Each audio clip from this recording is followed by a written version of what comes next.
Hola gente, esto es Sin Ataques con Mar Candela y como siempre aquí buscando diálogos de saberes, sin ataques, diálogos de reflexión y estoy con una mujer simplemente excepcional.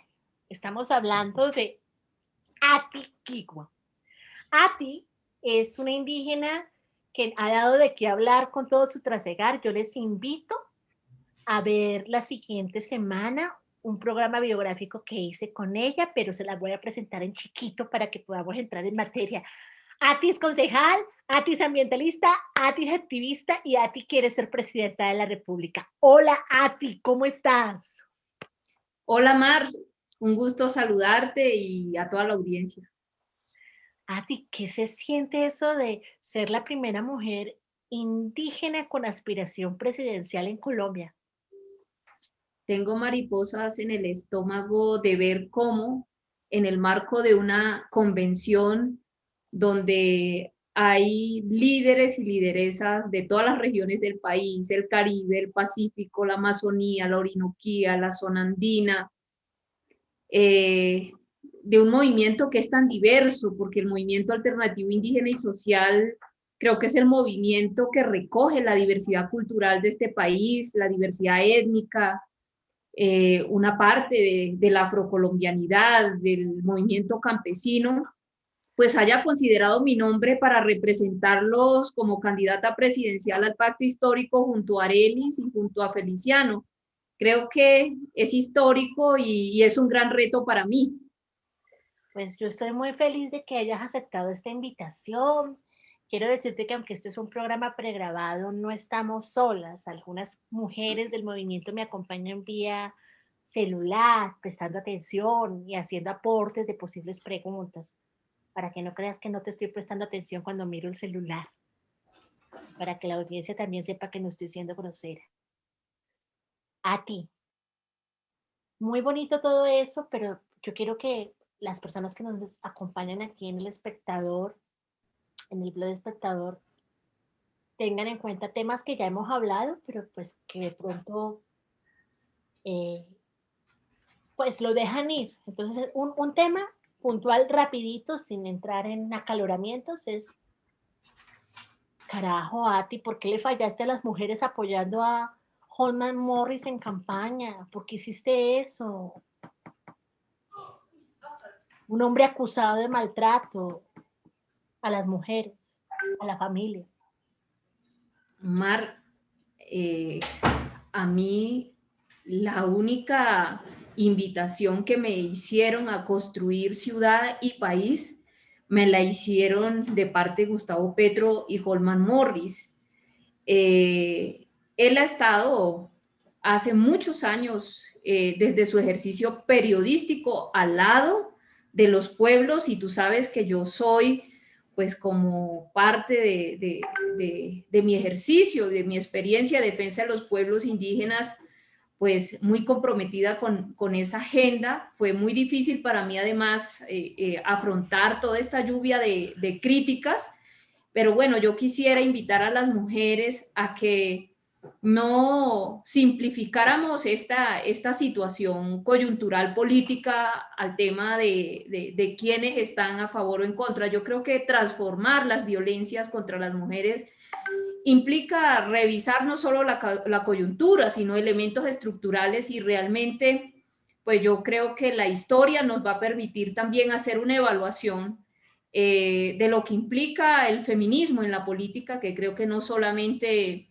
se reduce pues a juzgar un hombre, también tiene que ver con las agendas, con la manera como hacemos la política y me parece muy valioso toda la apuesta social y política que el movimiento alternativo indígena y social pues viene construyendo y pues era el candidato de mi movimiento.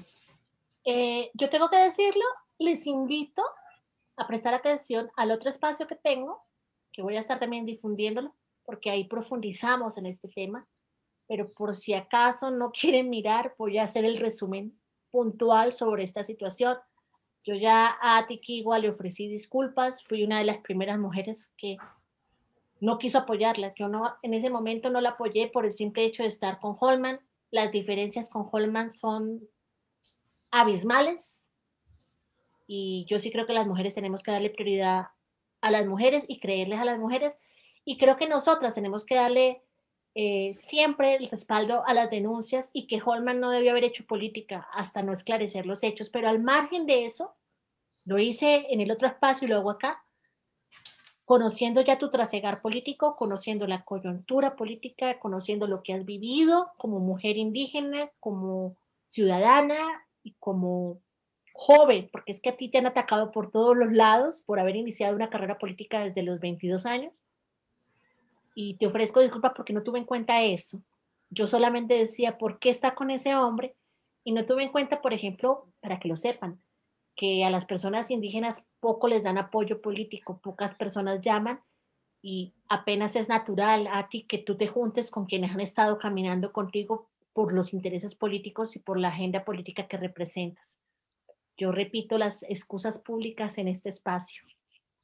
Mar, tú eres una mujer sensible a toda la agenda social, que también vienes pues del barrio y sabes que la discriminación no solamente es racial, sino es con toda la gente pobre y en el fondo pues superar estos elementos estructurales que empobrecen a las mujeres, a millones de familias en Bogotá y en nuestro país, pues requieren de la construcción de una agenda y a veces pues nos centramos en el marco de un acaloramiento político en temas que se utilizan, ¿no? Para desvirtuar el contrincante político, pero perdemos de perspectiva todo el contexto. Yo solo quiero que como mujeres y como sociedad nos demos la oportunidad de tener siempre un contexto más amplio, tener en cuenta las diferentes voces. Yo sé que la voz de la mujer indígena es una voz que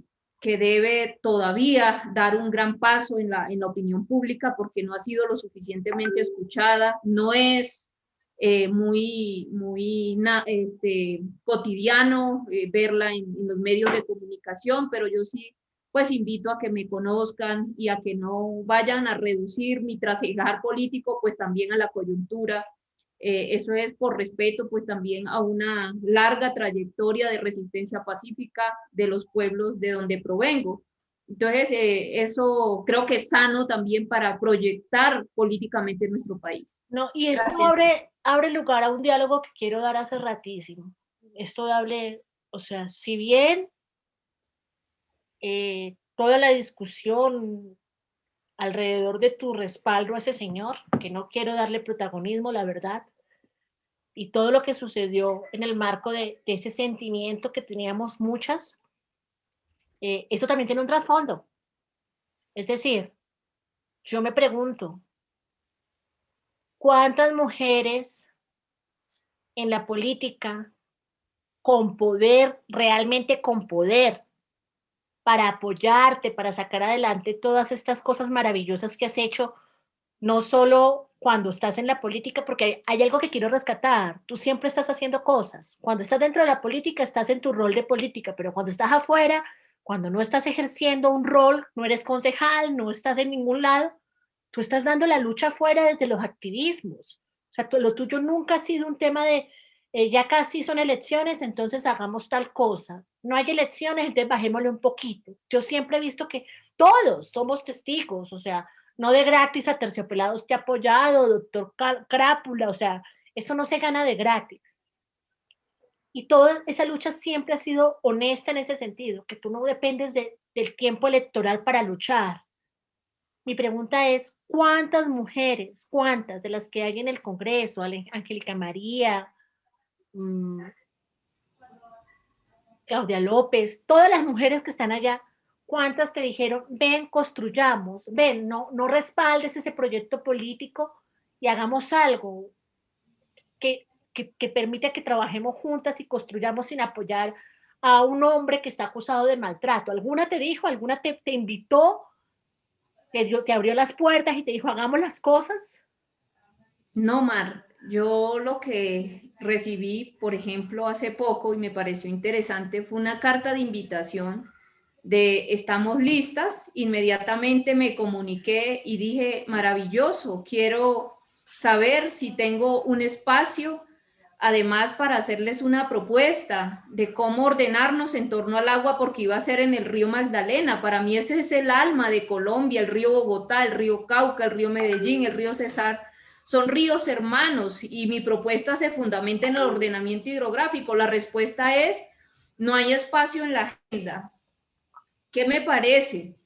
Que invitar a todas esas lideresas y procesos de mujeres a ser convidadas de piedra, a que no puedan presentar sus propuestas, a escuchar solo a que 4 hablen, cuando ya tienen lista la foto, pues es una forma de replicar la forma de hacer política que tanto criticamos las mujeres en los partidos de los hombres.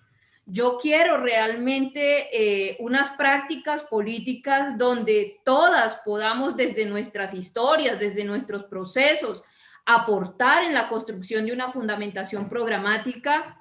Y creo que ese es el gran reto, cómo transformamos la manera de hacer política, no solamente si somos mujeres o si somos hombres, sino si necesitamos liderazgos más femeninos. ¿Qué significa eso para mí? Liderazgos circulares, donde podamos rotar la palabra. Es que los círculos de la palabra, todas ocupamos un lugar en el círculo de la vida y todas tenemos voz y todas tenemos cosas que proponer. Entonces, a mí esos proyectos políticos donde solo 4 hablan y las demás estamos para legitimar lo que otras deciden, pues es una manera muy patriarcal también de hacer la política. Es decir, no basta tampoco con poner una mujer. Necesitamos un proyecto político femenino, circular, sensible también a transformar estas prácticas.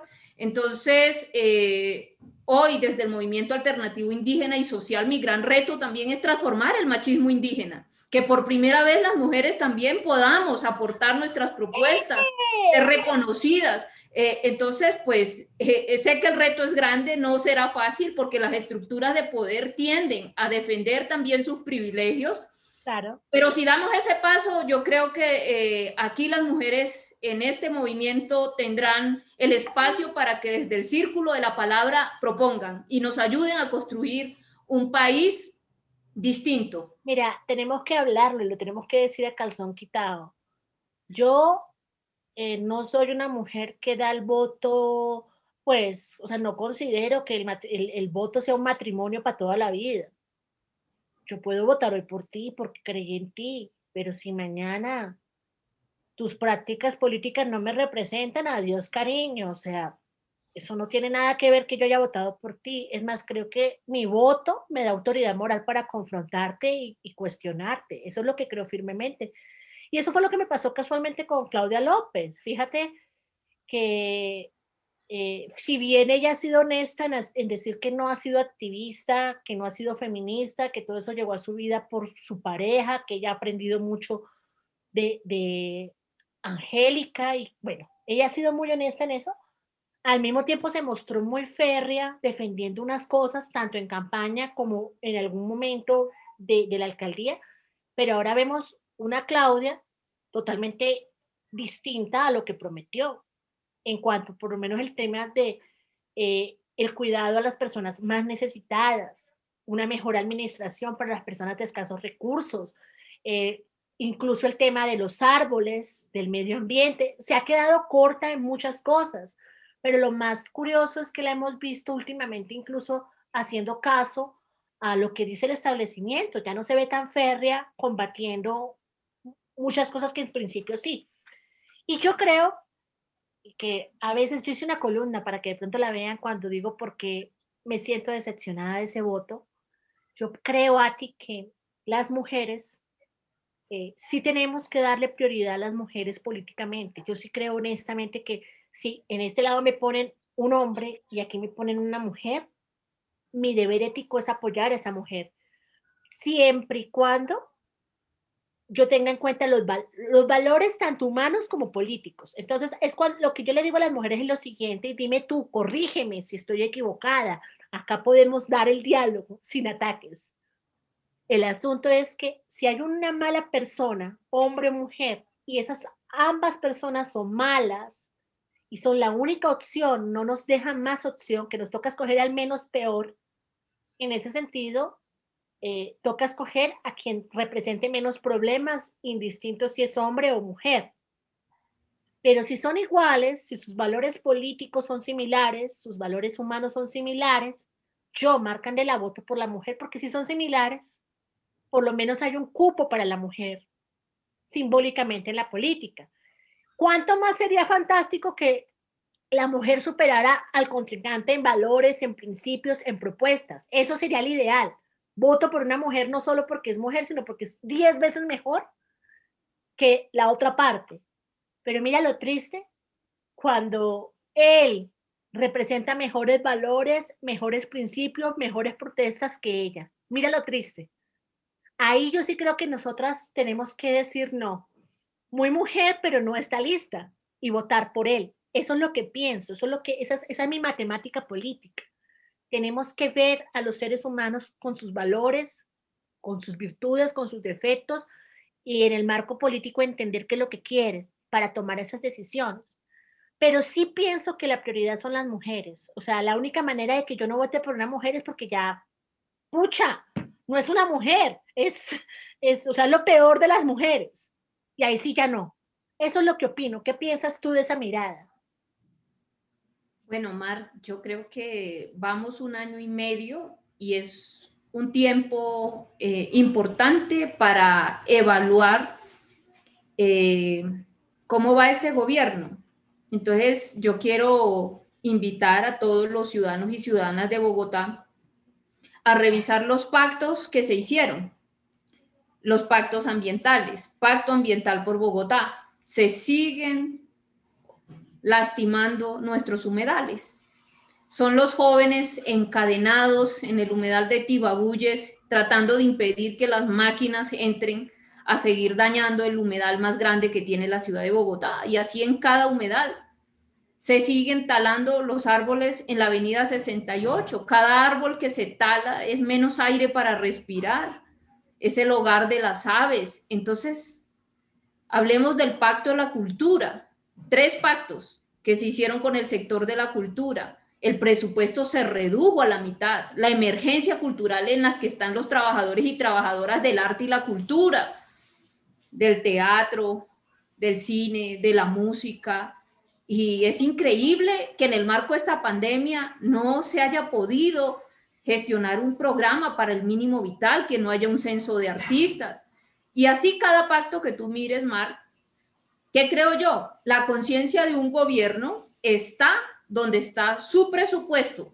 ¿Dónde está la plata de este gobierno? En las grandes obras de infraestructura. 37 billones de pesos para seguir con todas las obras de infraestructura. Entonces, la conciencia de este gobierno es una conciencia gris, es una conciencia del cemento. ¿Cuál es el cambio realmente de elegir a una mujer?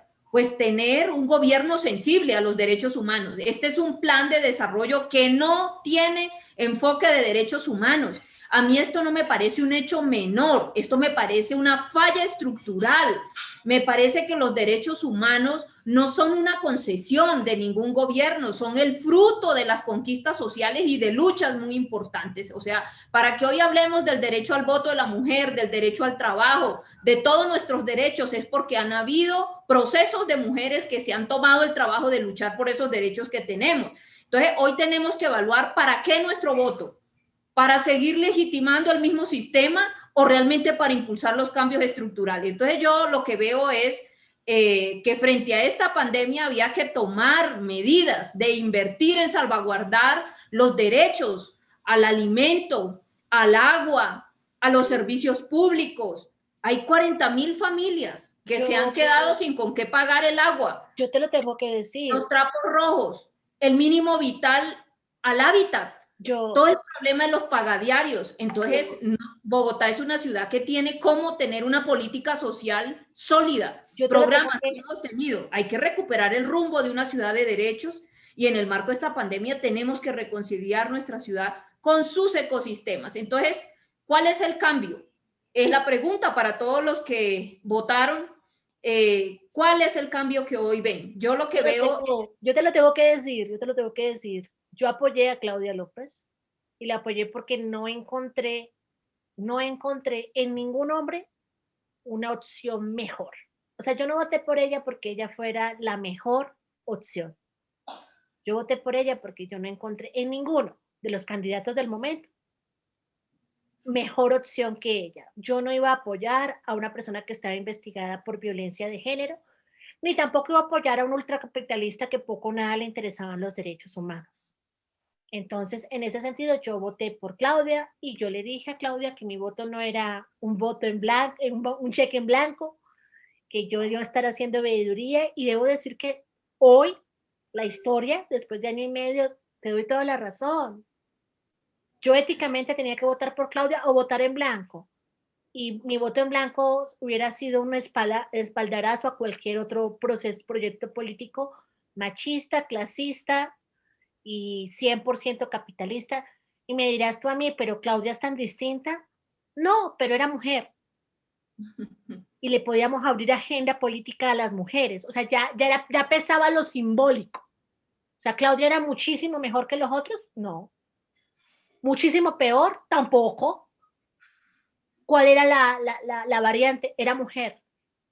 Necesitábamos empezar a quebrar estructuras machistas que permitieran que una mujer estuviera en el poder, pero ya lo hicimos.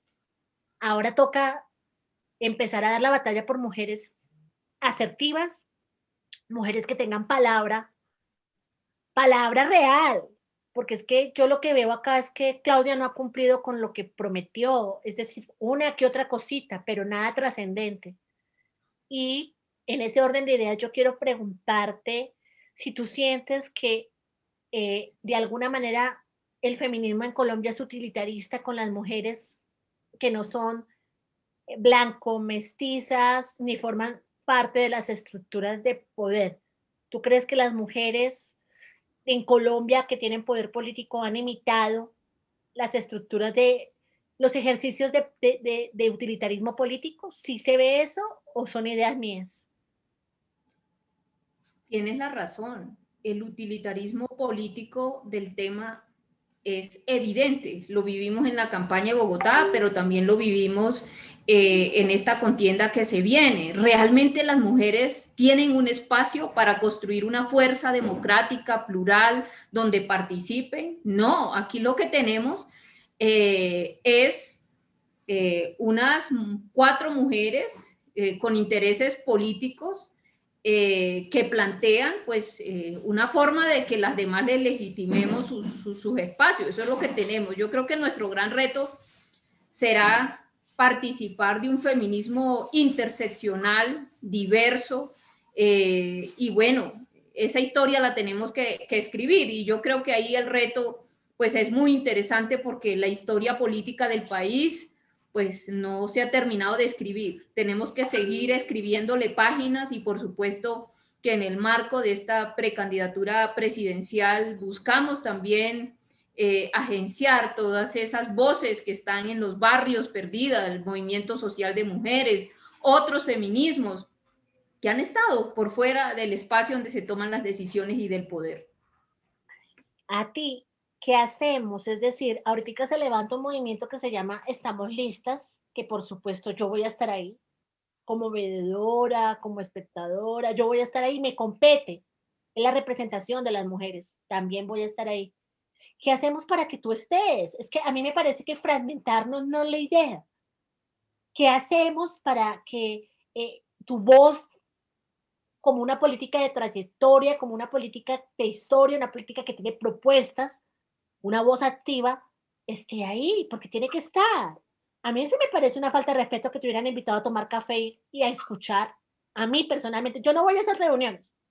A mí cuando me invitan a eventos de mujeres a tomar café y sentarme ahí a escuchar lo que dicen, pues a mí me da mucha pereza porque yo no soy una mujer que está enajenada de los procesos. Yo también tengo propuestas, yo también tengo una agenda, una búsqueda. Yo entiendo que las mujeres obviamente tenemos que tener alianzas pasivas, que hay mujeres que no les interesa hacer propuestas, sino más bien apoyar, eso está bien, pero falta discernimiento. Es decir, yo creo que tú conoces muchas mujeres que te dicen, no, a ti yo no nací para ser líder político, yo te apoyo, eso es válido. Pero ¿qué pasa con las que sí queremos hacer algunos liderazgos y queremos levantar la voz y queremos ser escuchadas y otras mujeres nos cierran los espacios? ¿Cómo vamos a hacer ahí? Bueno, yo yo soy partícipe, ¿no? Y claro, siempre me interesa ser parte de las reflexiones de las mujeres. Eh, Eso es muy interesante.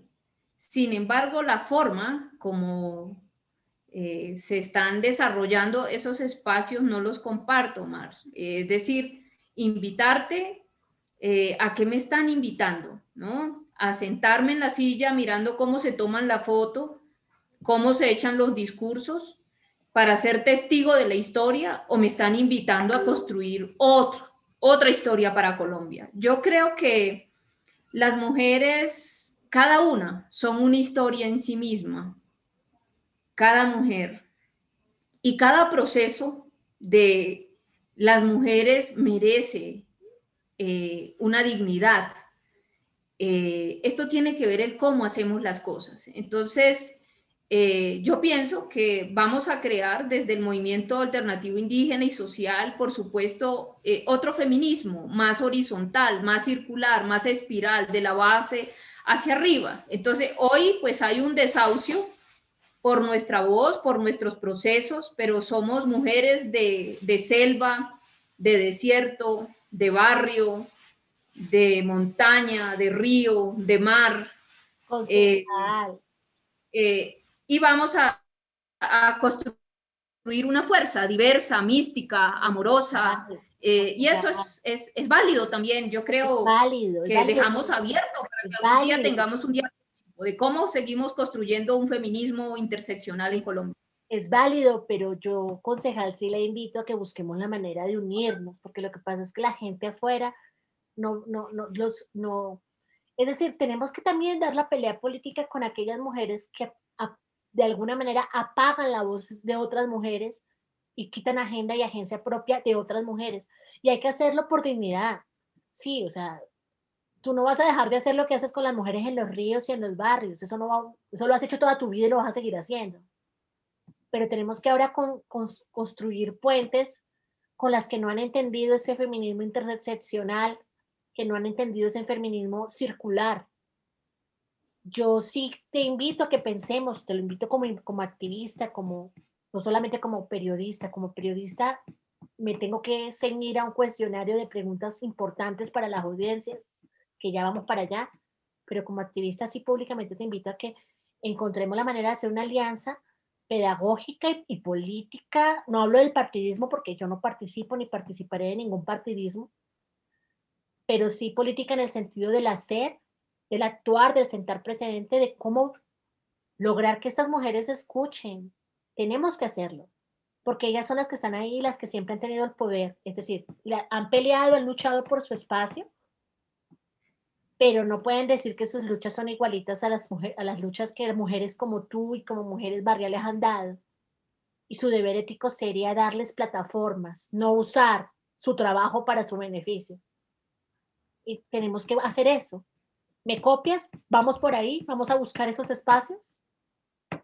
Me parece súper interesante, pero no nos quedemos esperando a que sean estas mujeres que hoy están en el poder las que van a crearnos una plataforma, no la tenemos que crear nosotros. Todo está claro ya cómo proceden, es decir, el utilitarismo en la política es que tú eres buena y eres valiosa siempre y cuando vengas a legitimarme a mí, ¿no? Y yo voy a utilizar el poder mediático y el poder para invisibilizar las luchas y las demás voces de otras mujeres, ¿no? Porque si te invito, no te invito a que hables porque sé que tienes voz propia, porque tu agenda es valiosa, sino te invito para que vengas a legitimarme. Y eso es una falta de respeto y es parte también de la violencia política. Es muy sutil, pero es una manera también de No, invalidar otros procesos. pero Entonces, de nos toca crear una plataforma y por supuesto estar abiertas al diálogo y eso es lo que vamos a hacer, pues no, pero generar.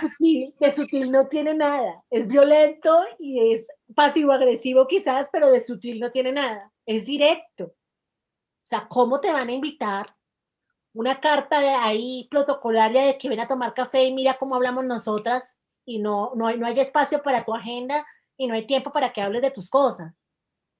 Eso fue totalmente directo, eso fue pasivo-agresivo y eso no es sutil, no es sutil.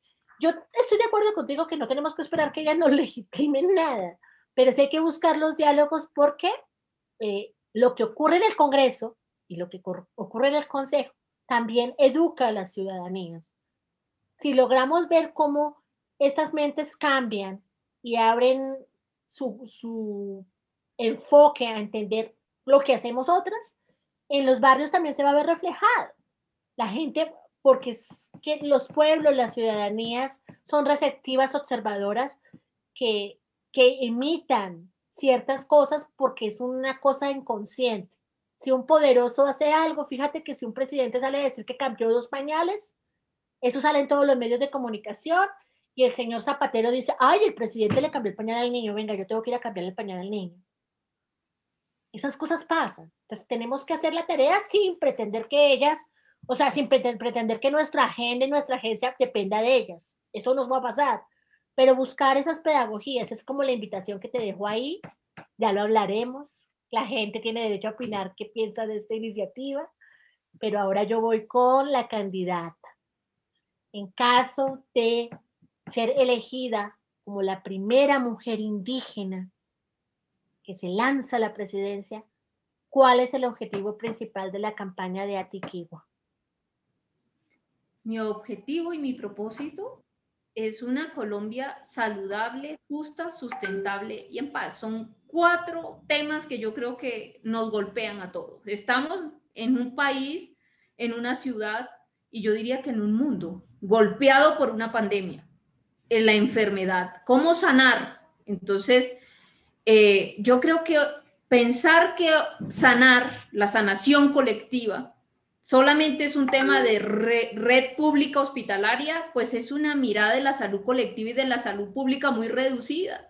Si tú te fijas, todo esto parte precisamente por irrespetar los espacios, los biotopos de los animales. ¿Qué nos dice esta pandemia? La salud humana depende de la salud de los animales, depende de la salud de nuestros ecosistemas. Esto es una invitación a un cambio de paradigma, a una mirada ecosistémica, ecoepidemiológica, entender que tenemos que hablar de una salud, un mundo. Entonces yo creo que hoy en el centro está sanar el ser, sanar el saber, sanar el territorio, sanar el poder.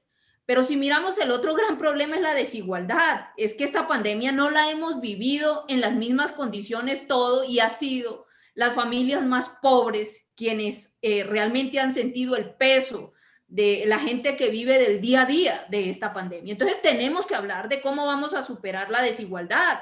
Entonces el mandato de desigualdad que se quiere perpetuar, que además es racista, que además es colonial, pero además es patriarcal. Entonces, a mí me parece que estos no son paños de agua tibia, estos son cambios estructurales en nuestro modo de producir, en nuestro modo de consumir, en nuestro modo de acumular. ¿Cómo trabajamos esto? Pues esto requiere de una economía, de una cultura y de una democracia para la vida. Necesitamos el control democrático del alimento. Es que aquí colapsó Corabastos en Bogotá.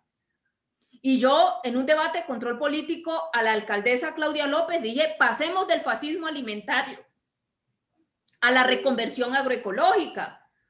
Hay que lograr solucionar el problema del hambre. Vivimos el tema de los trapos rojos. Entonces, esto requiere un cambio de enfoque en la política social.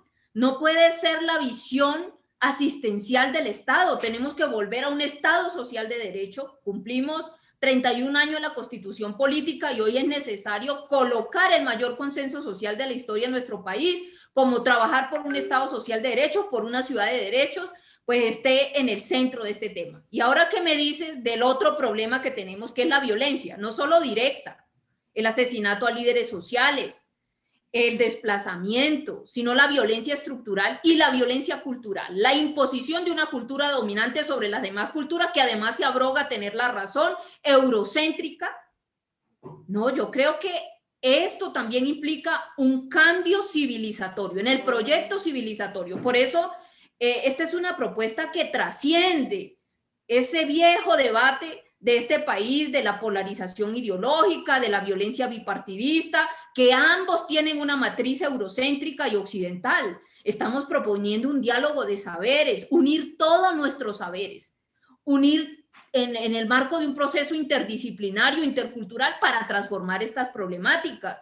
Y eso implica construir una cultura de paz, pero no será posible si no hay una reparación de la memoria colectiva, si no hay una historia plural que nos permita reconciliarnos. Pero esta historia, ¿no?, eurocéntrica, monocultural, que sigue imponiéndonos sus modelos y sus discursos de desarrollo, yo creo que eso se agotó. Ese ha sido el camino de la autodestrucción y, por supuesto, un mundo que es insustentable. Trabajar por un mundo sustentable significa propuestas también muy concretas de cómo transformamos nuestros barrios en ecobarrios, de cómo hacemos una red de comunidades sustentables a lo largo y ancho del país. Y para eso, pues yo creo que hay un acumulado de propuestas que viene el movimiento de Ecoaldeas, que es práctico, que es posible, y es desde ahí donde queremos construir otro país.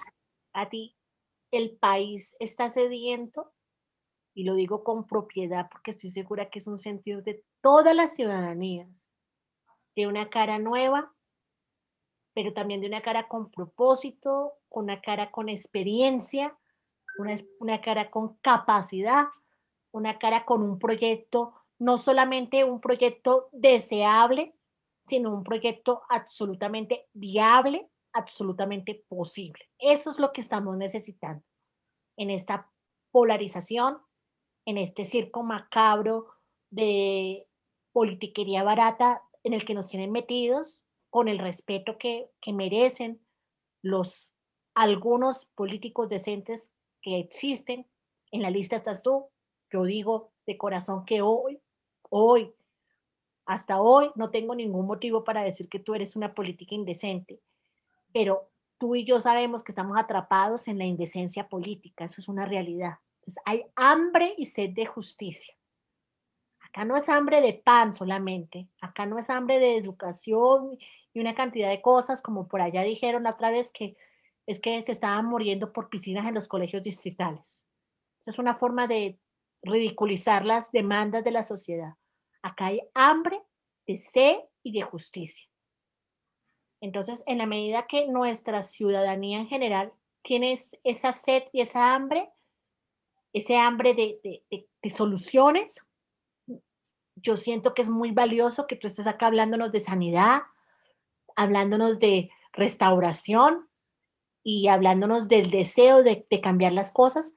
Y tenemos que hablar del cómo se va a hacer eso, pero en esa medida, para poder entender el cómo, lo que tú propones, yo quiero que todas las personas que estamos pendientes de este diálogo, que estamos participando, entendamos cómo tú, como indígena, como mujer, como ciudadana, cómo tú comprendes la Constitución de 1991, cómo los pueblos originarios, los pueblos indígenas entienden esta Constitución de 1991.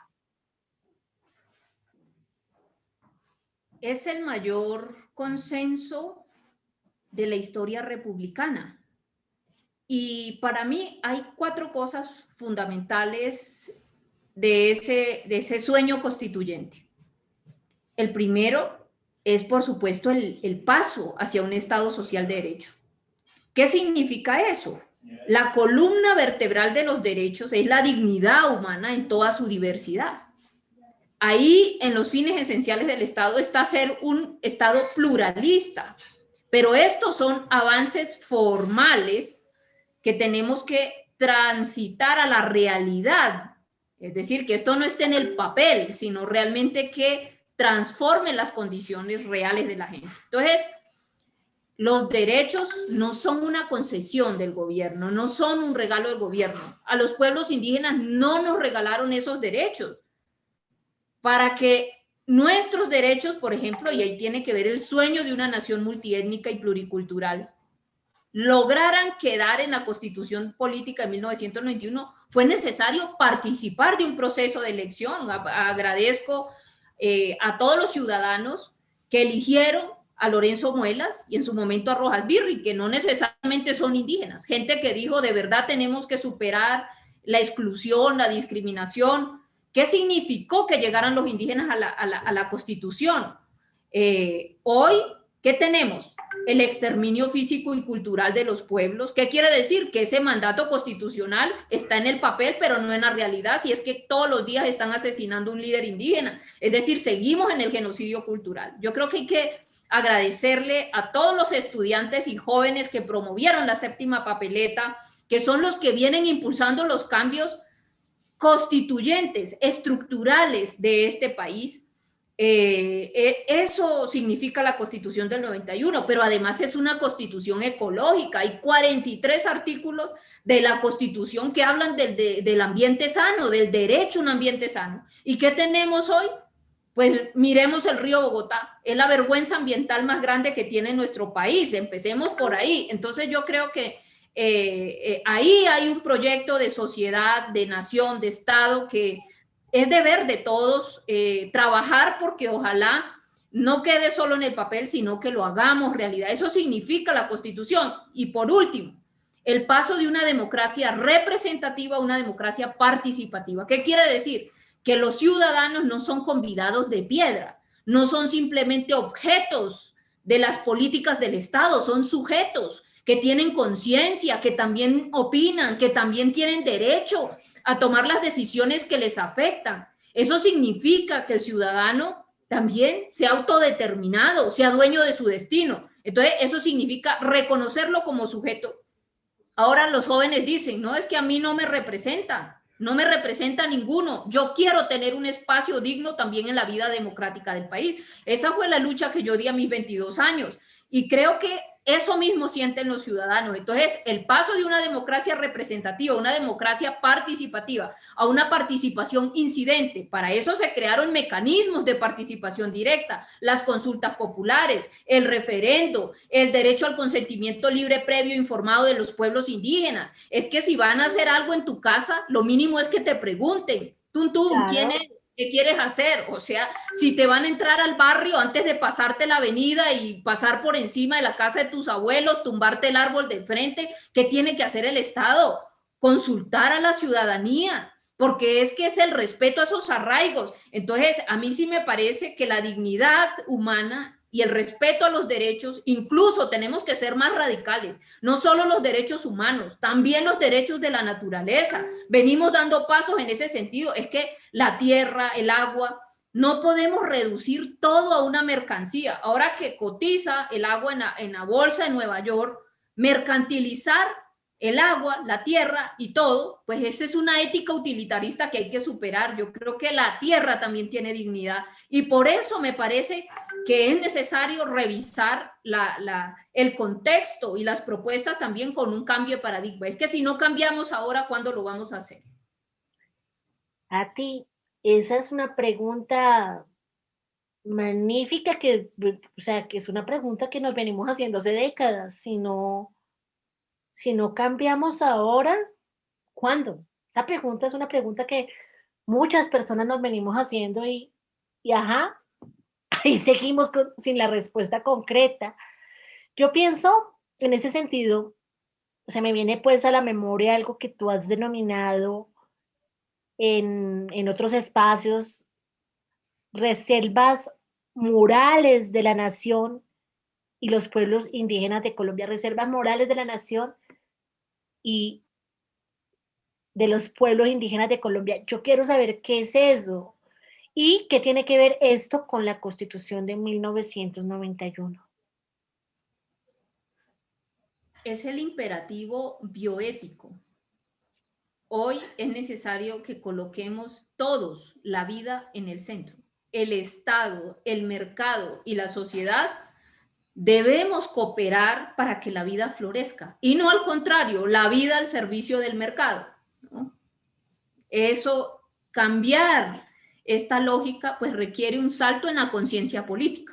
Entonces yo pienso, ¿cómo cambiamos las cosas si no cambiamos nuestra mentalidad, nuestra forma de pensar? Entonces parece algo menor, pero nosotros en nuestro idioma, abiti bunsichari, ¿qué quiere decir? Que primero todo está aquí, ¿no? Para poderlo hacer realidad, primero lo tenemos que tener claro aquí. Necesitamos una conciencia política. Entonces tenemos dos alternativas. O seguimos en el camino de siempre, que es el camino de la autodestrucción, claro, la pandemia me ahorra todas las palabras de lo que significa un sistema enfermo, desahuciado, o elevamos nuestra conciencia. Y eso implica, por supuesto, un trabajo que cada ciudadano debe hacer, ¿no? Nadie puede hacer el trabajo de conciencia por otro. Ese es un trabajo interior que nos compete. ¿A dónde reside el poder? Es que la fuente del poder está en la voluntad que cada ser humano tiene en su corazón. Entonces, cuando unimos todas esas voluntades, construimos la fuerza que se necesita para hacer las transformaciones. Para eso necesitamos hacer sujetos sociales del cambio, sujetos de la transformación. Y las mujeres somos gestoras. Hemos sido quienes hemos gestado la civilización. Hace 10.000 años, cuando la mujer domestica la primera semilla, surge la agricultura, la cultura de la tierra. Y a partir de que se domestica la semilla y se sedentariza la humanidad, surgen las grandes ciudades, las grandes civilizaciones. Mire una cosa tan pequeña. Entonces, como gestoras de proyectos civilizatorios, hoy nos compete como mujeres también trascender la coyuntura y tomar decisiones para pensarnos otro proyecto civilizatorio. Entonces yo siento muchas veces que en la política y en la coyuntura electoral caemos en debates muy triviales, ¿no? Muy superficiales, No, yo creo que el momento que vivimos como humanidad no está para eso. Nosotros tenemos que hablar de las causas estructurales que nos han conducido a este momento y de cómo superamos. Y creo que es ahí donde la gente tiene que tener una postura bioética. Es decir, hoy necesitamos una gran convergencia ética para salvaguardar la vida y las últimas reservas que le quedan a esta humanidad, a la biosfera, a la posibilidad. Entonces yo creo que es allí donde podemos generar una gran confluencia. Entonces el agua... Lo que nos explicas, todo lo que nos estás hablando, ¿qué tiene que ver con la Constitución de 1991? Los valores esenciales que fundamentan un Estado social de derecho, como el pluralismo, como la diversidad, como la democracia, que incluye la posibilidad de que diversas formas de pensar, de habitar este mundo coexistan, ¿no? Me parece que es parte de la construcción de una cultura de paz. Es que a ti no te pueden seguir masacrando y asesinando porque hablas una lengua, porque te vistes distinto y porque amas la tierra, ¿no? ¿Qué dijo Mancuso a la hija de Kimi Pernía? Matamos a tu papá porque el Estado quería hacer una represa en tu territorio y él se opuso porque su río era sagrado. Entonces esto fue un crimen de Estado. Pido disculpas, ¿no? Le pidió disculpas a la hija de Kimi Pernía. No, pero eso no lo excusa, eso no lo excusa. Entonces, este es un modelo de desarrollo que chorrea la sangre de los muertos que estamos colocando nosotros, por favor, es el genocidio. Entonces, no vengan a hablarnos más de desarrollo ni de progreso. Digámosle al país las cosas como son. Por eso, una alternativa a este discurso y a este modelo ecocida y genocida, pues es la paz profunda. Las paces con la tierra y las paces con las culturas, con todas, y colocar en el centro la dignidad humana. ¿Para qué se hacen estos grandes monumentos a la agresión humana y del territorio? Para satisfacer la matriz energética de un modelo económico que es el que está causando el calentamiento global. Frente a eso, yo tengo que confesar que soy ecofeminista. Entiendo que la violencia contra la tierra es la misma violencia contra la mujer, y ahí vamos diferenciándonos las mujeres y los feminismos, porque yo no entiendo cómo una mujer que es feminista no comprende que para superar las violencias contra las mujeres pues es necesario transformar la matriz económica y energética, y en ese sentido pues digámosle a una mujer en Vera, en el Chocó, que ve cómo se le envenena con mercurio su río, si contaminar el río no es violencia contra ella, contra sus hijos, contra su comunidad.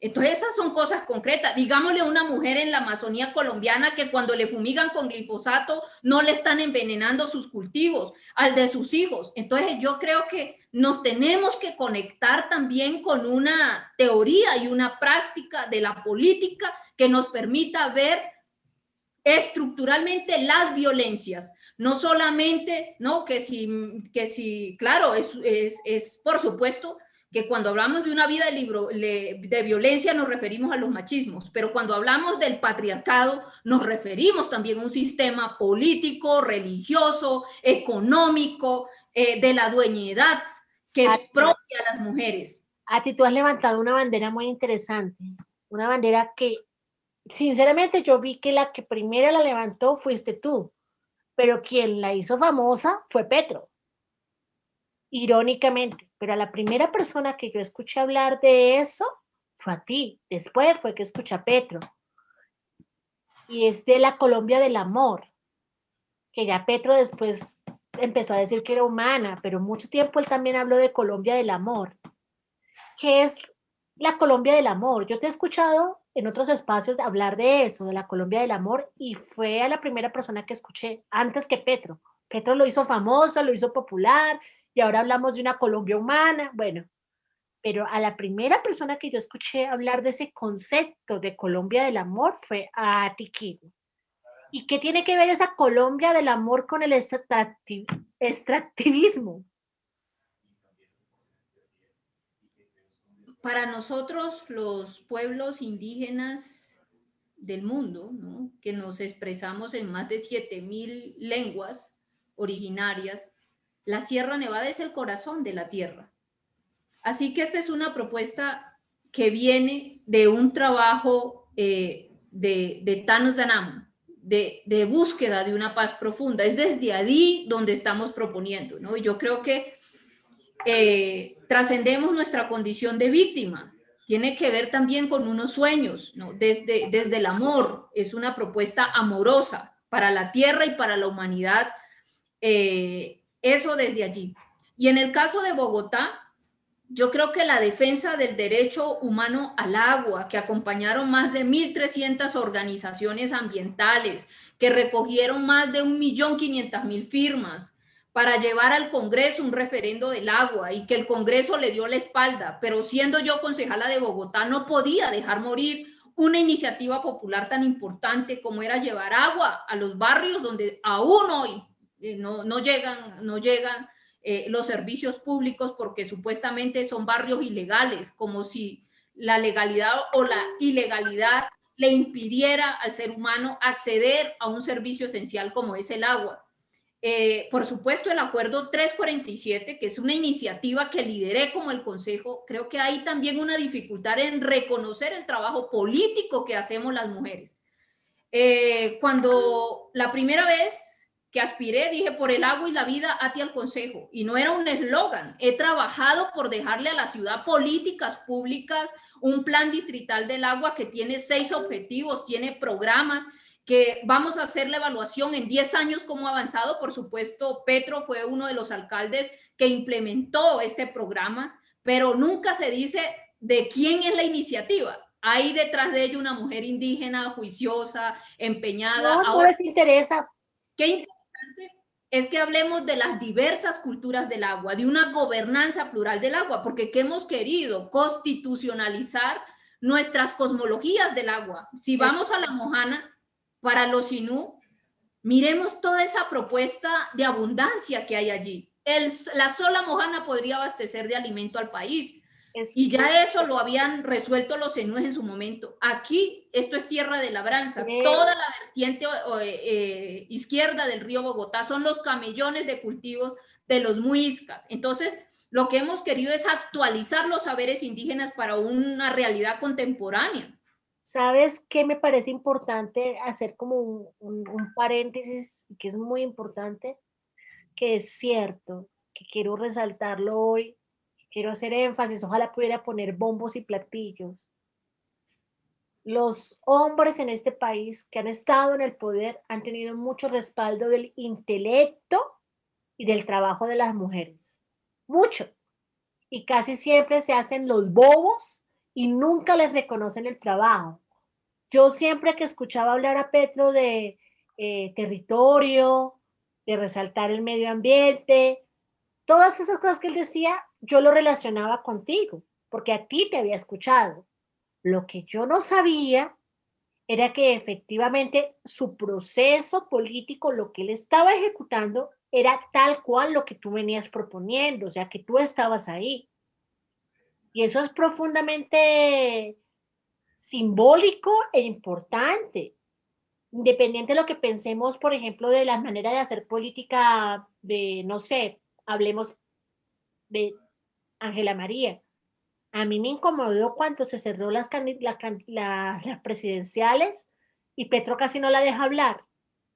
Eso es feo, eso no se hace. ¿De qué igualdad política hablamos si no dejamos hacer el cierre político a una mujer que me acompañó codo con codo? Y ahora tú estás diciendo que sacó adelante todas estas ideas que vienen de tu trabajo juicioso, de tu trabajo riguroso, y yo nunca lo he visto hacerte campaña como tal. Me parece loable que te haya llamado a trabajar con Morris y eso, y que hoy ese trabajo te tenga en el consejo. Listo, gracias, Petro.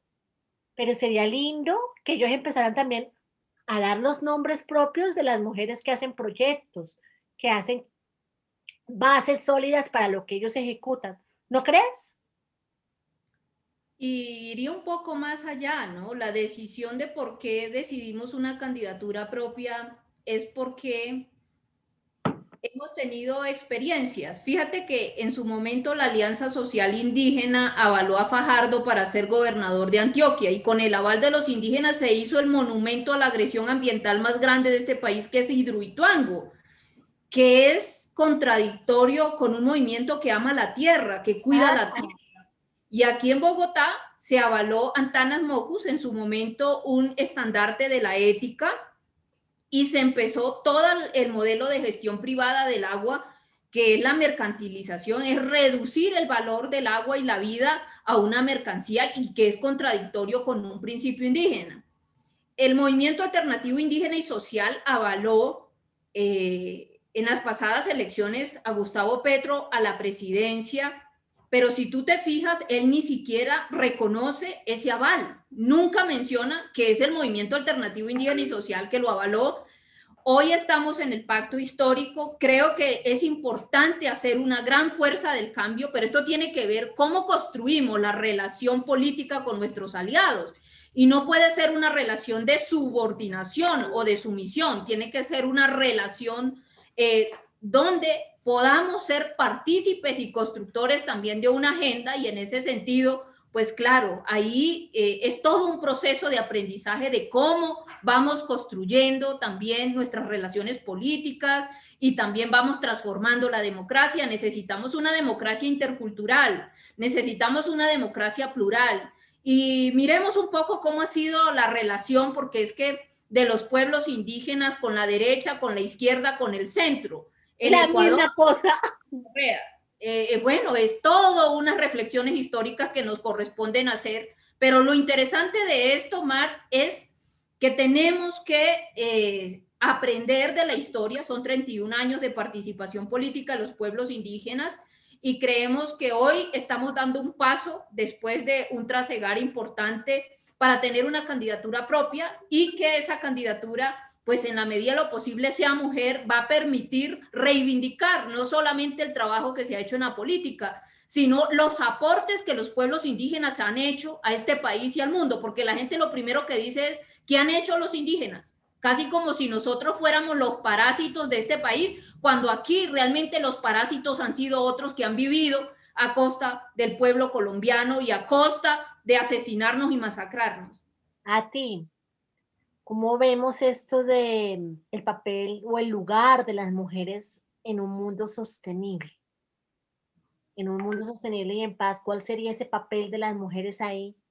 ¿Y qué tendría que ver ese papel eh, en la traducción que hacemos de la Constitución de 1991? ¿Cómo relacionaríamos el papel de la mujer en un mundo sostenible, en paz, con la Constitución de 1991?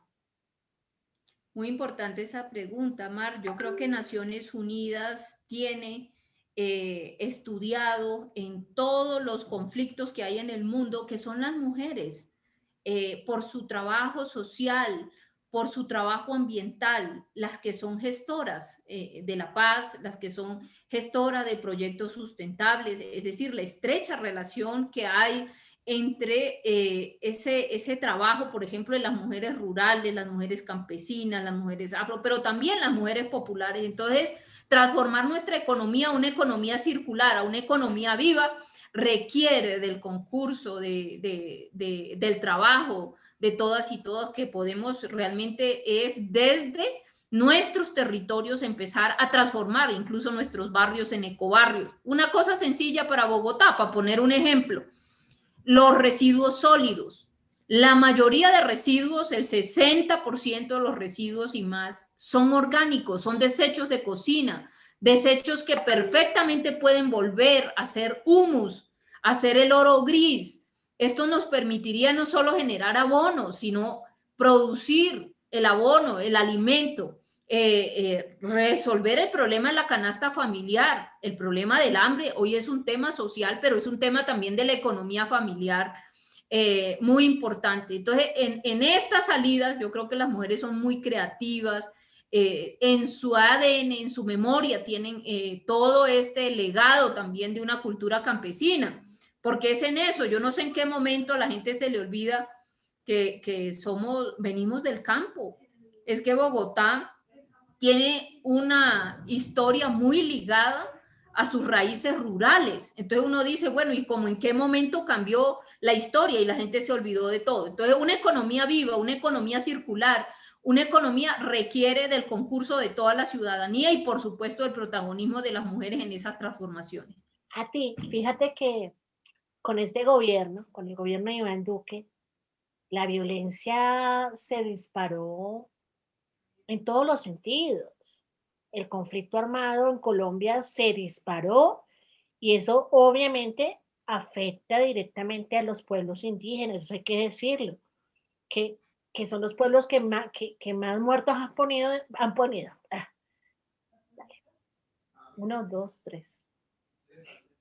A ti, con el gobierno de Iván Duque, las violencias se dispararon, el conflicto armado volvió a su máxima potencia y obviamente los muertos de los pueblos indígenas siguen disparados.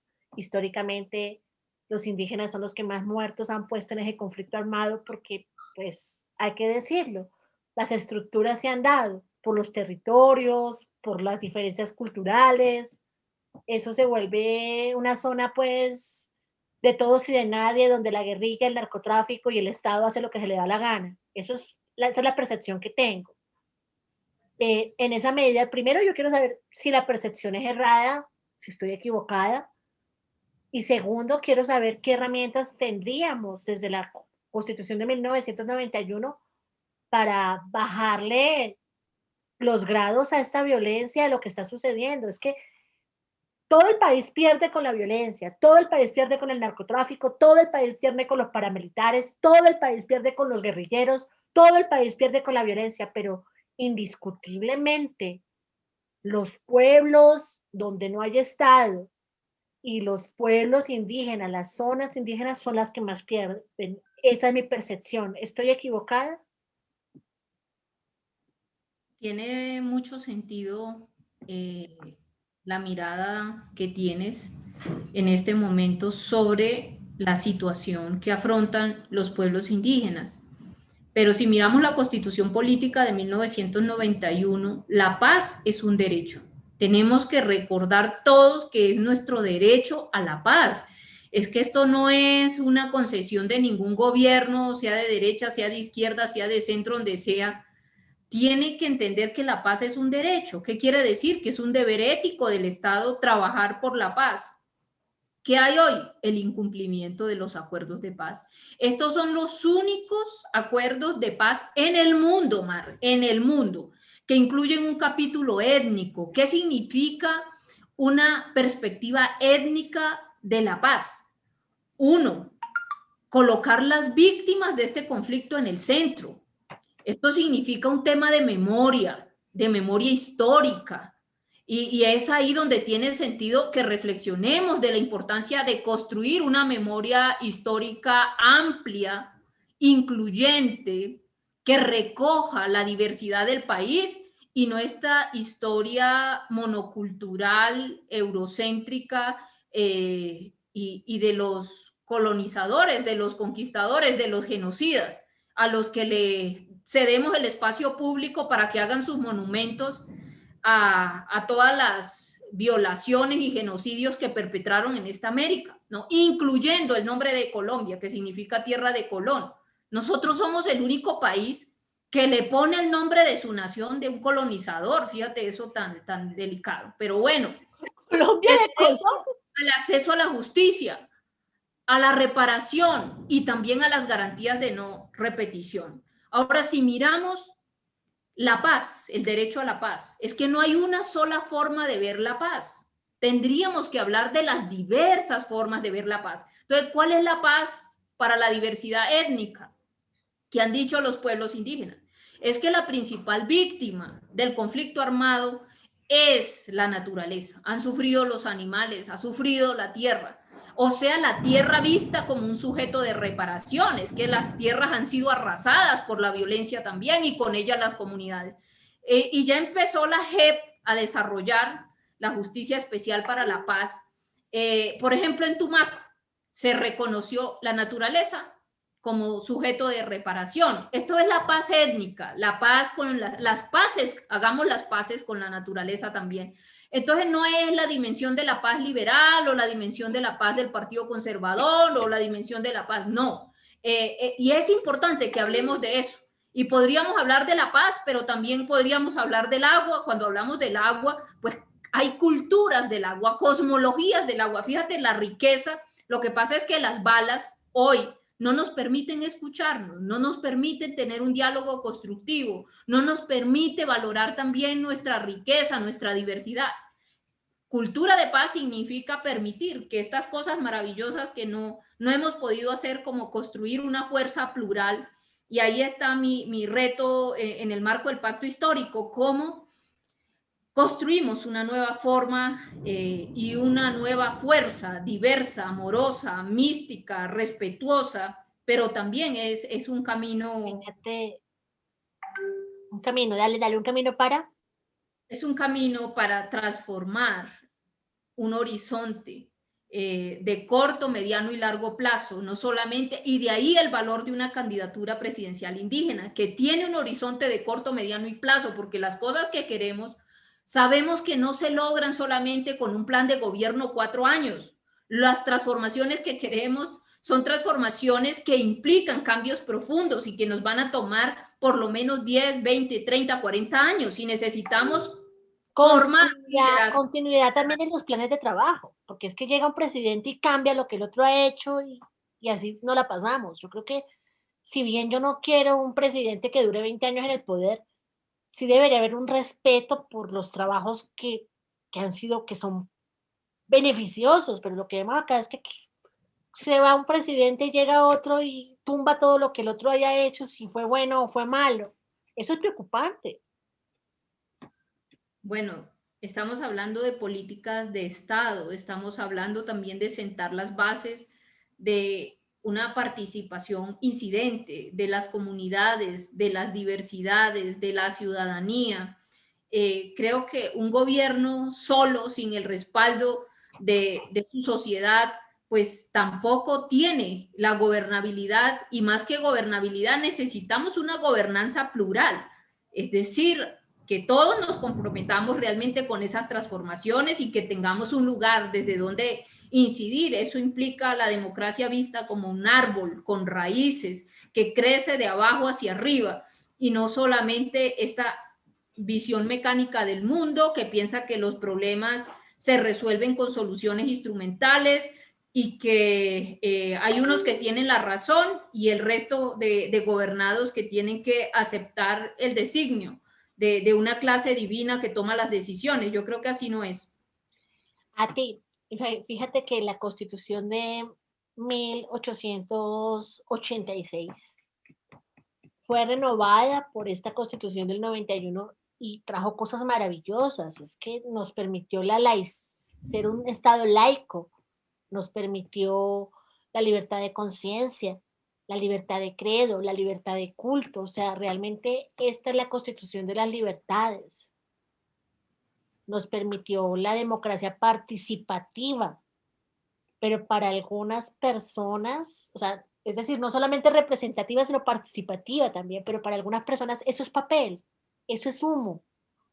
Para muchas personas la Constitución del 91 se quedó corta, se quedó en el imaginario, no se está aplicando y hay quienes quieren incluso cambiarla. ¿Qué piensas tú de eso? Es necesario honrar este consenso social. Creo que si por lo menos materializamos lo que está en la Constitución de 1991, pues damos un paso en materia ambiental, en materia social, en materia cultural. Si tenemos que hacer un reparo de esta Constitución, tiene que ver con la apertura económica y con el neoliberalismo. Creo que el país se ha empobrecido, sobre todo el campo. Creo que no estábamos listos para desproteger nuestra economía, nuestra industria, y pues no es perfecta la Constitución del 91, pero creo que si miramos todas las constituciones que hemos tenido, nosotros sí que hemos cambiado de constitución.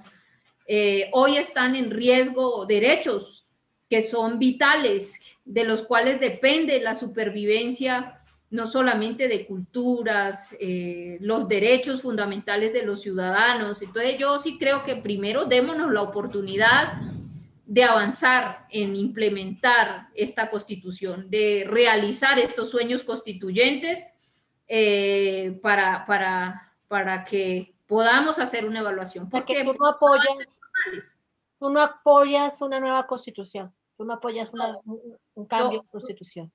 Yo creo que es un riesgo en este momento poner de nuevo en el debate derechos que se ganaron en este consenso republicano y pues es muy joven también, ¿no? Lo que tenemos que hacer es avanzar en la materialización de estos sueños constituyentes que son muy importantes y tratar de mirar cómo le salimos al paso pues a toda la apertura económica que ha golpeado mucho la economía nacional.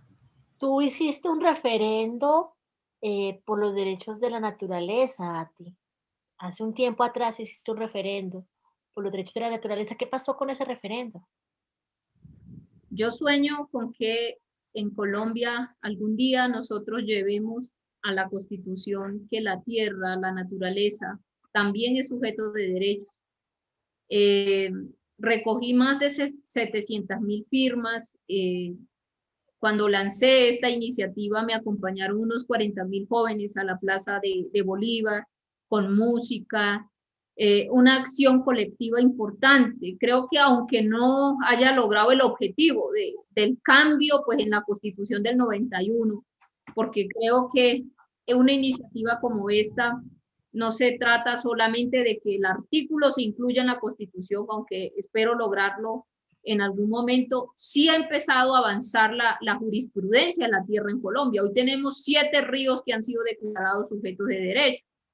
El río Magdalena, el río Cauca, el río Conveima, Cocora, el río Pance, tenemos el páramo de Pisba, sujeto de derechos, la Amazonía fue declarado sujeto de derechos, es decir, se ha venido avanzando en la materialización de los derechos de la naturaleza y creo que cada vez ganamos en la conciencia ciudadana, la agenda de los derechos de los animales, la agenda se viene expresando en diversos escenarios de orden local. Por ejemplo, en Nariño hay una ordenanza que reconoce los derechos de la naturaleza.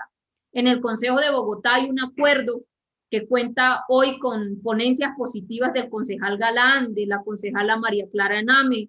Eso hace parte del debate porque creo que no solamente es cambiar la norma, también es cómo construimos una conciencia colectiva, cómo generamos un consenso en torno a unos valores que son susceptibles de actualizar a la luz también de unas realidades que nos dicen no podemos seguir tratando al agua, a la tierra de esta manera y son propuestas no solamente de cambios de conciencia, sino también cómo sanamos la relación con el agua, con la tierra, cómo reconciliamos a Bogotá con el ciclo natural del agua a partir de los microterritorios. Eso es, digamos, la propuesta de Bacatairópolis, la polis del agua, una ciudad sensible al agua, y lo vamos a plantear en el POT. Yo creo que son cosas muy concretas que vienen andando, entonces yo no me quiero desanimar, ni quiero desanimar a toda la gente que ha trabajado por mantener vigente esta agenda. Creo que hemos ido ganando en conciencia. No hay manera de desanimarse a la hora que uno te escucha y puede tener, es que con una sola neurona, uno puede darse cuenta de todo el sentido que tiene hacer una política que incluya el cuidado de la casa. Es que si nos quedamos sin planeta, pues qué política ni qué nada. Yo veo mucha lógica y yo creo que cualquiera con una sola neurona, sea de derecha, de izquierda, de lo que sea, sabe que eso tiene mucho sentido. Y por eso, pues, te doy las gracias y quiero saber qué es aquello de la soberanía alimentaria y cómo lo ves tú y qué tan viable es que se pueda conectar la soberanía alimentaria con la Constitución de 1991. Bueno, hay que decir que los campesinos como sujetos de derecho quedaron fuera de la Constitución Política de 1991. Esa es una deuda muy grande que tiene nuestro país con los campesinos como sujetos de derecho. Entonces, colocar hoy el derecho a la alimentación en el centro, la pandemia ha sido la pandemia del hambre también en la ciudad, pues es hablar de la soberanía alimentaria, ¿no? De cómo trabajamos por unos suelos fértiles, vivos, como en Colombia no existen programas para la conservación, la adecuación, la recuperación de los suelos que han sido víctimas de los agrotóxicos y de los transgénicos. Es que la peor idea que se le ha ocurrido a la humanidad ha sido envenenar los suelos y de paso envenenar el agua, porque todos estos agrotóxicos vía escorrentía, cuando llueve, han terminado en los ríos. Miremos hoy la contaminación del río Magdalena. Este es el círculo del veneno al que tenemos que salir. Si pensamos en la salud, empieza por una alimentación sana, pero ¿de qué alimentación sana vamos a hablar si la tierra que produce los alimentos viene ya envenenada? Entonces, pues, hablar de soberanía alimentaria es hablar de nuestra salud. Que tu primera medicina sea tu alimento, decían, pero eso implica entender que la salud colectiva, la salud pública es la salud también de la tierra.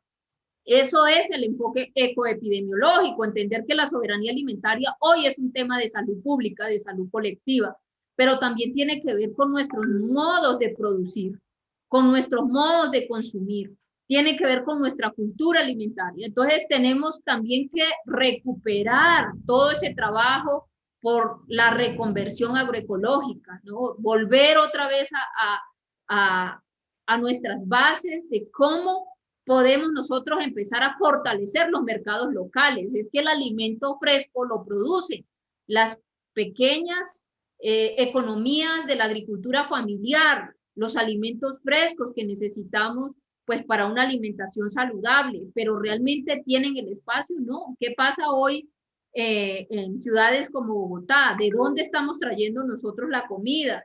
En algunas regiones como el departamento del Cesar, que se supone que tiene comunidad campesina y tierras aptas para la agricultura y se está llevando la comida desde Bogotá. Entonces, todo eso implica, tenemos que pasar a fortalecer nuestro mercado local, la forma como transformamos, cómo comercializamos, que haya un comercio justo, que al campesino se le pague realmente lo que se merece.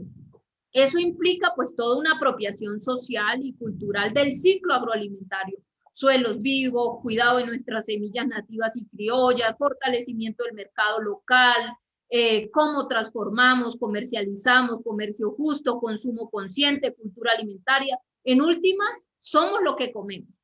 Es la identidad primaria de un ser humano. Si somos lo que comemos, pues imagínense, tenemos que liberarnos un poco de toda esta comida chatarra industrializada que no nos aporta mucho al cuerpo. Esta es la primera vacuna, tener un sistema inmunológico fuerte. Entonces, la soberanía alimentaria debería ser declarado en Colombia un asunto de salud pública, de salud colectiva, y bueno, hay que trabajar mucho para que se reconozca el derecho a la alimentación en Colombia, que no Y es ese una... derecho lo podemos amarrar a lo que ya está en la Constitución del 91. Eh, creo que en el marco del Estado Social de Derecho tenemos que desarrollar este derecho a la alimentación y el tema de la soberanía, porque creo que las ideas de la soberanía, pues cada vez un pueblo es soberano, una nación es soberana cuando es capaz de producir lo que consume. Entonces, pues empezando por el alimento, esto hace parte del espíritu de soberanía de una nación. Nosotros no podemos quedar supeditados a que Monsanto, Syngenta, DuPont, Bayer, estas transnacionales semilleras, nos vendan semillas transgénicas. No, necesitamos nuestras propias semillas para producir nuestra comida. Necesitamos producir nuestro abono. Ahí empieza la soberanía. Si no podemos producir nuestra propia comida, ¿de qué soberanía estamos hablando? Me parece muy importante y quiero hacer énfasis de qué soberanía hablamos si no tenemos soberanía sobre lo que comemos. Eso es profundamente diciente, es absolutamente político y yo sí creo que debemos empezar a pensarnos presidentes y gobernantes que pongan en la agenda política el tema de la alimentación. Importante resaltarlo, eh, la soberanía alimentaria, ¿de qué soberanía alimentaria estamos hablando si no tenemos soberanía sobre nuestros alimentos? Y creo que sí es importante que tengamos en cuenta a la hora de votar gobernantes, ya sea presidenciales, alcaldías, en todo sentido, gente que le dé agenda política a los alimentos. Eso es muy importante, Ati, muchas gracias.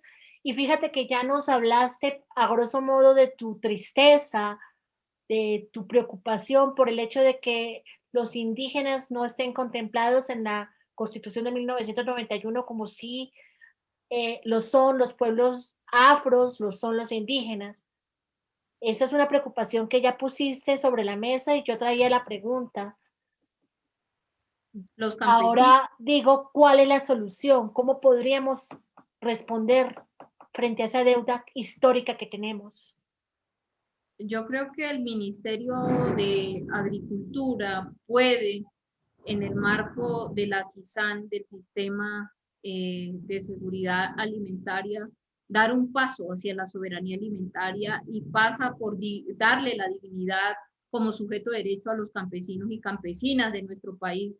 Vía Campesina en la ONU ha estado haciendo una incidencia para que se reconozca el derecho de la comunidad campesina y el Estado colombiano ha sido renuente a ello. Yo creo que la manera como nosotros podemos ser parte de transformar estas profundas desigualdades que golpean, por supuesto, con mayor dureza a las mujeres rurales, a las pequeñas agricultoras, pues es también velando porque en los municipios, en los departamentos, existan políticas públicas. Por ejemplo, yo gestioné el acuerdo 190 para que en Bogotá se institucionalizaran los mercados campesinos. Entonces, hoy cuando vemos mercados campesinos en las localidades, en la Plaza de Bolívar, tratando de acercar los productores a los consumidores, es porque hemos querido que esto sea una política que se institucionalice en Bogotá, pero en cada ciudad, yo creo que comprarle a los campesinos, salir a mercar en las plazas, Bogotá tiene 17 plazas públicas, ¿no? Comprarle siempre a nuestros campesinos, fortalecer también esta red de mercados, incluso deberíamos tener mercados agroecológicos, apoyarlo también esto es una red de consumo consciente, de apoyo también a una economía viva, una economía campesina. A ti, ¿cómo vamos a hacer para lograr ese objetivo tuyo, esa cosa por la que has trabajado desde que tienes 22 años y quizás antes, que es buscar que podamos crecer colectivamente alrededor de la madre tierra, que nosotros y nosotras las blanco-mestizas, si no queremos hablar de la madre tierra, pues hablemos de la casa, carajo. Hablemos de que esta madre tierra es nuestra casa y que si nos quedamos sin casa, pues estamos en la inmunda.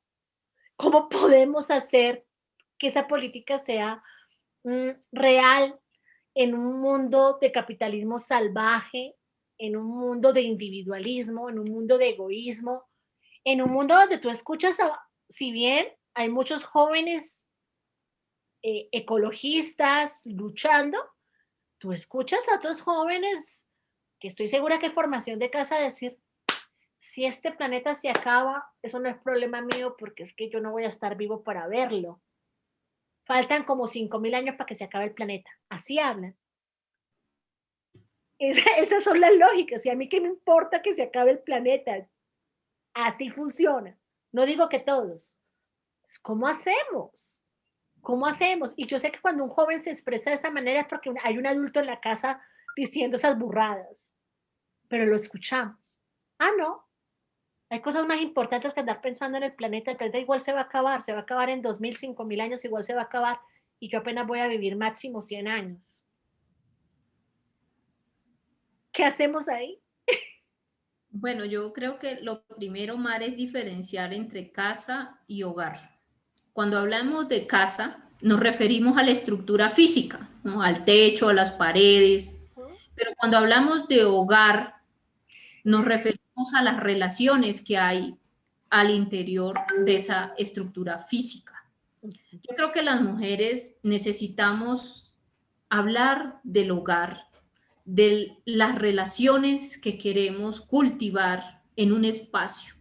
Y estas relaciones pues incluyen, ¿no?, sanar estos espacios. Entonces, yo quiero invitar a la sanación colectiva, pero tenemos que empezar por sanarnos nosotras, porque yo siento también pues que cuando hablamos de el patriarcado, muchas veces nosotras somos patriarcales, es decir, no por el hecho de nuestra condición biológica de ser mujeres, significa que tengamos una perspectiva ecofeminista o feminista o un feminismo interseccional. Real, de acuerdo.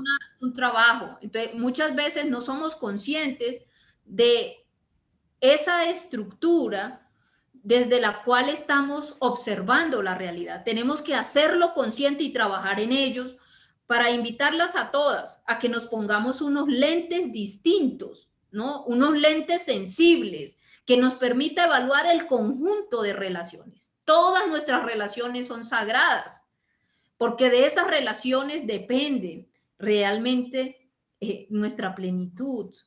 Tú puedes estar en la casa más hermosa, pero si no son buenas las relaciones que hay allí, no eres feliz, no estás bien. Totalmente. Entonces, hablemos de hogar, hablemos de todas nuestras relaciones, y esto es a cultivar el ser, ¿no?, a sanar el ser.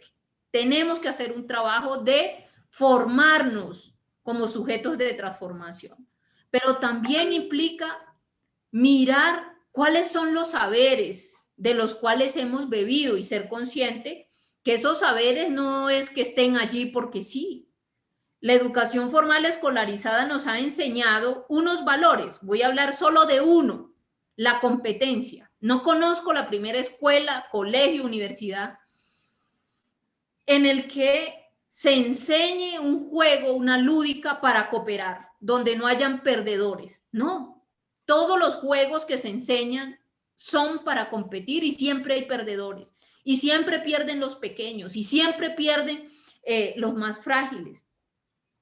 Ahí solamente una reflexión. Tenemos que pensarnos en una educación para un proyecto de sociedad distinto, para una cultura de paz, una educación para la paz. Cambiemos siquiera un valor, la competencia por la cooperación. ¿Cuántos individuos estamos listos para cooperar con la tierra, para cooperar con el otro? Si incluso las mujeres somos más competitivas que los propios hombres, nada más es ver cómo se comportan las mujeres en la política, si somos nosotras las primeras en salir a ponerle el pie a la otra en la nuca para que Qué la otra barbaridad, no sí, respire. eso hacemos.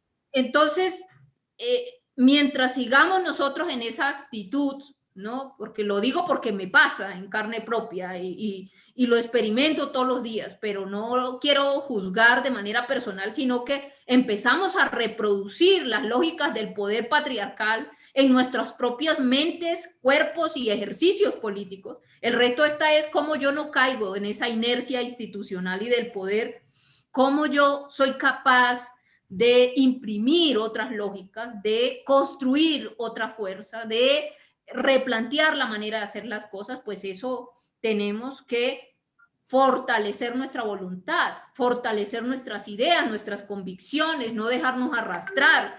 Ahí hay un trabajo muy importante, pero también no lo podemos hacer sola, tenemos que hacerlo en comunidad. Tenemos ¿Cómo que lo dar esas comunidad? peleas desde el corazón. Yo me quedo con esto de cambiar competencia por cooperación, y no solamente por la cooperación, por la defensa de nuestro hogar, porque realmente eso es lo que es la tierra. La tierra es nuestro hogar, no es simplemente nuestra casa. Esa mirada nuestra blanco mestiza en la que yo también caigo continuamente, como que el planeta es mi casa, ¿a dónde me voy a ir a vivir si se acaba el planeta? Y no nos pensamos también que no es simplemente nuestra casa, es nuestro hogar. Gracias a ti por esa sabiduría. Yo siempre he pensado que casa y hogar son cosas distintas, pero lo que nunca había pensado es que mi hogar no era solamente mi familia y mis seres queridos y la gente con la que yo me relaciono directamente, sino que mi hogar es toda la humanidad. Eso es lo que vengo entendiendo de tu explicación y Y me son conmueve profundamente y lo agradezco. Gracias por hacerme mejor persona a través de tus enseñanzas y yo espero que todas las personas que prestamos atención a estos diálogos podamos conectar con eso. Yo lo que puedo decir es que tienes una tarea enorme, porque es que tú te enfrentas al machismo, al patriarcado, pero también te enfrentas a esa cultura blanco mestiza que se cree dueña de todo cuando ni siquiera eh, ha podido entender lo elemental que es la cooperación, por ejemplo, y te enfrentas también a mujeres que hemos sido bastante ególatras, que hemos sido egoístas, que hemos sido utilitaristas, y digo hemos sido porque pues yo no sé si por ahí hay alguien que sienta que yo haga eso, y si yo lo hago también ofrezco disculpas y pido que me ayuden a mejorar,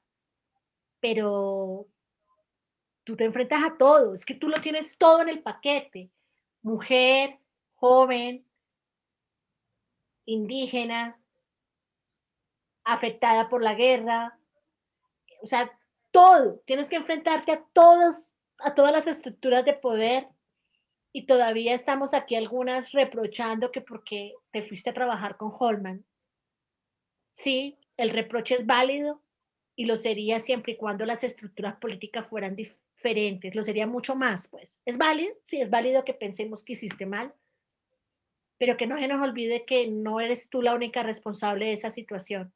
Es todo un sistema que hay alrededor. Y también lo quiero decir, lo quiero preguntar abiertamente.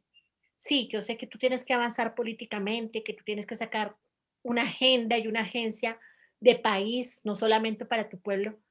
Si tú hubieras tenido en tus manos una sentencia de un juez que dijera que Holman Morris es culpable, ¿tú hubieras aceptado esa alianza de todas maneras con la excusa de que era el único espacio que tenías para construir?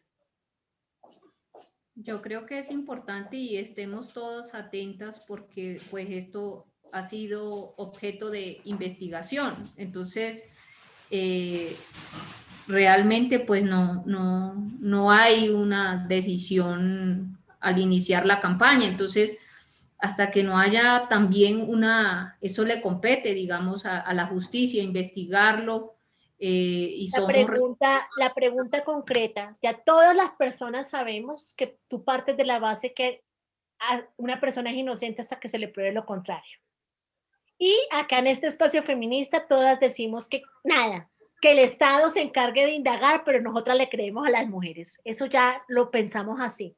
La pregunta es, si tú en esas fechas electorales, en ese espacio, en ese momento, que no te habían llamado más mujeres, que no te habían hecho propuestas, que no te habían dado espacios, y el único espacio que se abre es el de Petro con Holman, y te dicen, hagamos las cosas, está ese interés de que yo quiero avanzar porque es que hay que avanzar y es lo justo y yo no tengo la culpa de todo lo que está pasando. Pero por otro lado, te llega un papel, un documento, una evidencia, una orden de un juez, no sé, algo que diga, Holman Morris es culpable. ¿Tú aceptas esa propuesta de participación y de construcción política de parte de él. No, ni yo ni ninguno, ni Petro ni nadie. Es que de ahí partimos. Y creo que la historia resolverá este tema de mejor manera.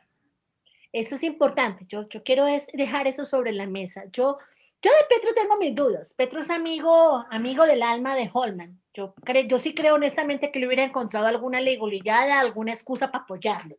Es una opinión muy personal. Pero yo sí quería saber si tú hubieras aceptado eso.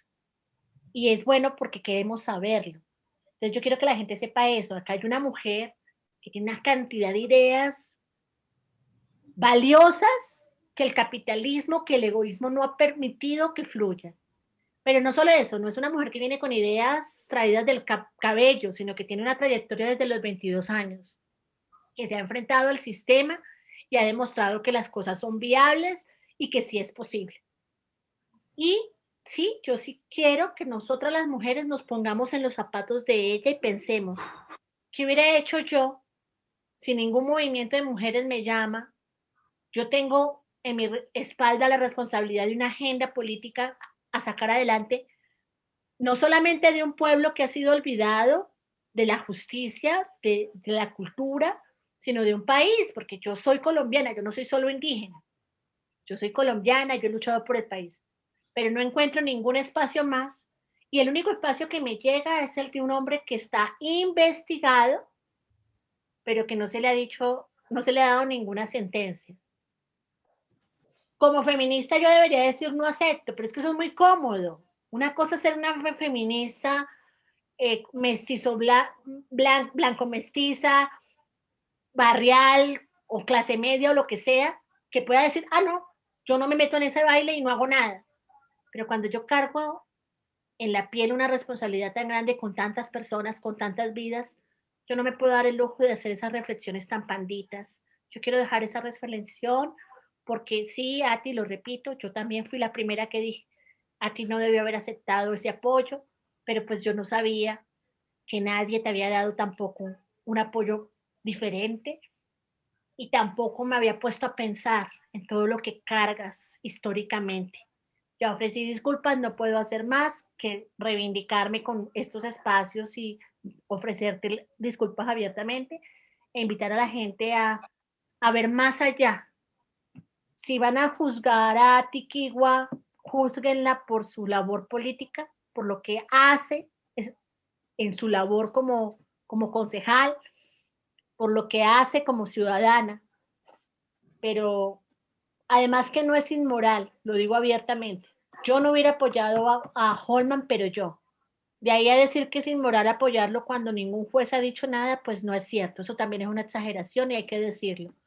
A ti, gracias. Gracias por darle prioridad a tu pueblo, a tu proyecto político y a tus ganas de hacer cosas antes que los prejuicios de nosotras las feministas y los prejuicios de cualquier otra persona.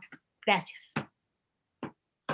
Mar, creo que eres una mujer que en el marco del ejercicio que haces también de tender puentes, creo que necesitamos también espacios de mediación, superar el periodismo de guerra, ¿no? Porque estamos en modo amigos, enemigos, creo que necesitamos otra cultura política donde también podamos francamente hablarnos, exponer los argumentos. Y para un ecofeminista, la violencia contra la mujer es la violencia contra la tierra y la violencia contra la tierra es la violencia contra la mujer. Nuestros cuerpos y nuestros territorios son uno, nuestros cuerpos, territorios y derechos, ¿no? Defendemos el derecho al agua, pero también el derecho a la ciudad, al derecho al territorio. Entonces son perspectivas muy interesantes porque yo hoy cuando veo esta tala de árboles, cuando veo la invasión de los humedales, cuando veo que no hay enfoque de derechos, pues también creo que es vigente que reflexionemos también lo que implica un ecofeminismo, un feminismo interseccional, un feminismo comunitario. Eso para que reconozcamos todos nuestros feminismos, porque es necesario que hablemos en plural para que ese espectro de reflexión no quede acotado para unas pocas mujeres que siguen llevando una voz importante, pero que no necesariamente recogen las preocupaciones, las agendas, la reivindicación de nuestros territorios, nuestros cuerpos y nuestros derechos. Somos nosotras las que seguimos poniendo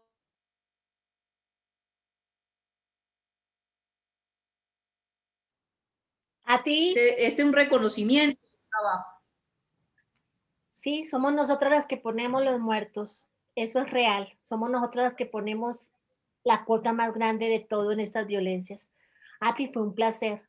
Yo encantada de estos diálogos, encantada de estos momentos reflexivos.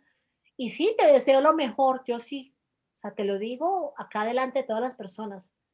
Sí quiero que seas la primera mujer indígena aspirante a la presidencia y quiero tener el honor de poder apoyar ese proyecto político. Gracias. Gracias, Mar.